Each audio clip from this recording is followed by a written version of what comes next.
కోరుతా ఉన్నా. ఇచ్చిన మాట తప్పితే ఓటు వేయొద్దని చెప్పిన తమ్మున్నది జగను. చెప్పిన మాట చెప్పినట్టుగా చేసిన మా రాజన్న కొడుకుల జగను.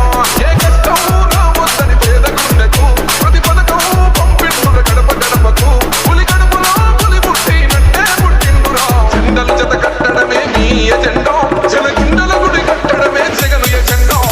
బలిరా బలి బలిరా బలిరా పులి వెందులలో పుట్టిన పులిరా. కుర్చీల కూర్చోవడమే మీ ఎజెండా. ఇప్పుడు ఒక సాంగ్ ఏనండి, మీరంతా ఒక ఐడియా వస్తుంది. ఏం తమ్ముడు రెడీగా ఉన్న సాంగ్ అయ్యి? మీ ఇంట్లో మీ బిడ్డ వల్ల మీకు మంచి జరిగి ఉందా లేదా అన్నది మాత్రమే ఆలోచన చేయండి. మీ ఇంట్లో మీ బిడ్డ వల్ల మీకు మంచి జరిగి ఉంటే మాత్రం మీ బిడ్డకు సైనికులుగా మీరే నిలవండి అని చెప్పి సందర్భంగా కోరుతా ఉన్నా. ఇచ్చిన మాట తప్పితే ఓటు వేయొద్దని చెప్పి